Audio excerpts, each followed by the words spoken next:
Hello viewers and welcome to another Doctor Who episode review, and today I'm reviewing the Time Meddler. This will contain some spoilers if you haven't seen the episode before, so I recommend that you go and see the episode.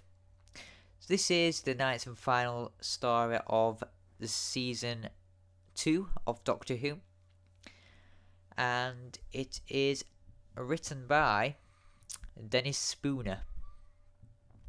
It is a 4-part episode, a 4-part story. They were called Part 1, The Watcher, Part 2, The Meddling Monk, Part 3, A Battle of Wits, and Part 4, Checkmate. And their story ran between the 3rd of July 1965 and the 24th of July 1965. And there is William Hartnell playing the first Doctor, Maureen O'Brien playing Vicky, and Peter Purves playing Stephen Taylor. So this is the first full story with Stephen in as a companion. So, the Time Meddler is quite an interesting story, that I think. They kind of travel. They travel to the time period of the Vikings in 1066, and it's basically just landed just before the battle, so people were like preparing sort of like the battle. I think it was the Vikings Battle of Stamford Bridge, I think it was. Yeah, I think so. So yeah. So it's quite another historical story from the first Doctor. So you got kind of like the Vikings and them preparing battle, and you've got this monk, or meddling monk, who ends up being some sort of Time Lord. So it comes from the same sort of race as the Doctor, possibly the same planet, and they kind of know who each other is, to be honest. Probably not as a person, but they kind of know like the different species. I can't remember if they're both Time Lords or if one's quite similar, but yeah, they kind of know each other, and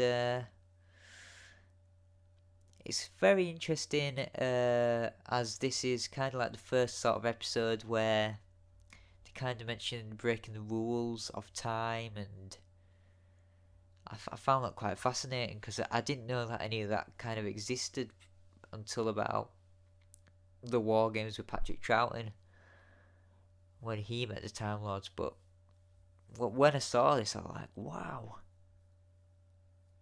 I mean, it's kind of like a new series thing. I've kind of been brought up with the Lords of Time, and I didn't expect that with the first Doctor episode, so that caught me by surprise when I first saw it. And it's the monk's kind of like a Time Lord-ish person who's disguised himself as a monk, kind of, and is basically set in this Viking sort of like village, kind of, and he's got his own sort of like place there, and he's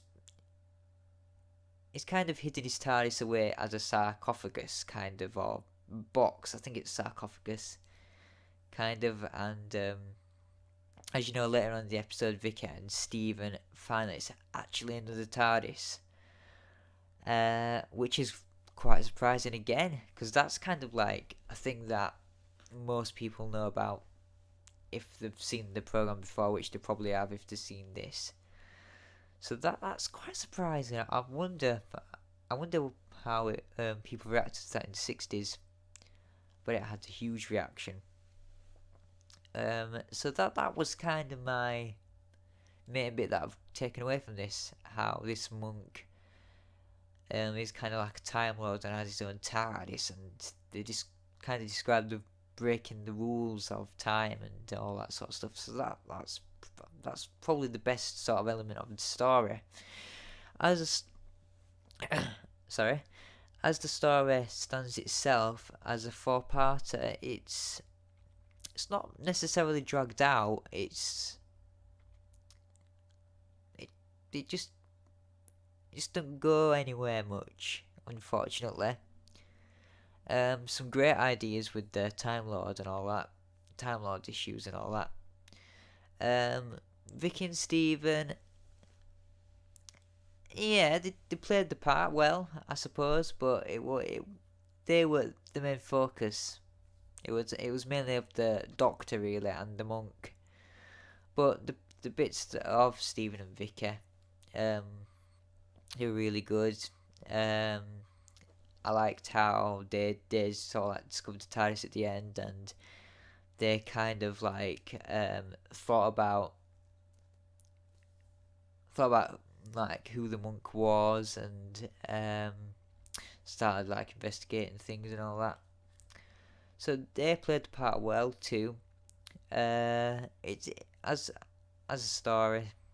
I've said this before. It's nothing special, but it's definitely worth a watch with these sort of like time references. And to say that it was set in like a Viking sort of village, you'd automatically think it was a historic episode. But it's not really, to be honest. It's kind of like the last sort of like very, very historical episode. Obviously, this will be more in the future, but because the first Doctor's, so like, especially the beginning, it was like a historical program as well as a sci-fi program, but this was kind of like the end of it, and it's the end of the season as well, so it kind of tied that up a bit. And to be honest, it's more of a sci-fi story, to be honest, even though it was set in the Viking village. But there's not really much else to say about this story. I've said kind of what I've thought about the story itself, the characters and all that, and I quite liked how the ending, how the Doctor and Vic and Stephen leaving the TARDIS, and the monk's kind of like stranded and stuck, and it's quite good actually, because I've realised as like every Doctor, like Peter Davison did the 5 Doctors, kind of like Doctor Who nowadays, like Hellbent. Ooh, I know that we don't like it, but yeah, Hellbent. It doesn't like his own race, kind of. It does, but it always kind of like ends like either a bad relationship between the Time Lords and the Doctor, or it like makes them stranded. Like in this episode, it's something that hasn't changed throughout the show, and yeah. So it's it kind of made me laugh when the monk actually discovers that he's stranded and the interior of the TARDIS has shrunk. It kind of made me laugh. Anyway, that's all I'm gonna say about this story, because that's it. The story, it's not really a story. It's kind of like the Doctor and the monks. The Vikings are kind of irrelevant, to be honest. It's just the time they happen to have landed in, and the companions, even though they did do the bit in the episode, I can't really say much about Stephen, really. It's more like Vicky helping him out. But yeah, I'm going to leave it there.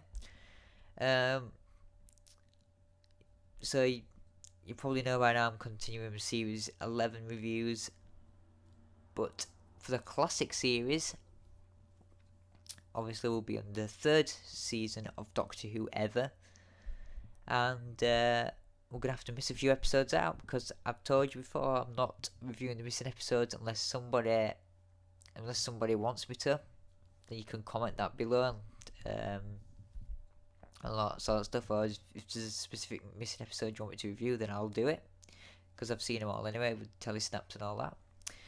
So the next one, and I know that I'll be missing out like the 12th part Dalek episode and all that sort of stuff.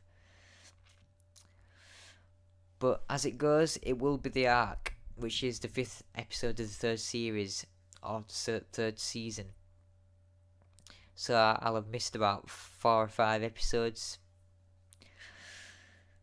But yeah, I'm gonna leave it there, I think, and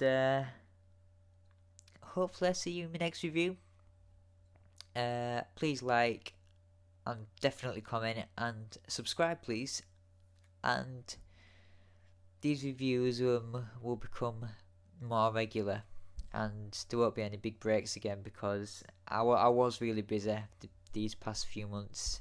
I just haven't had time to review anything. So that's it. See you later, and bye.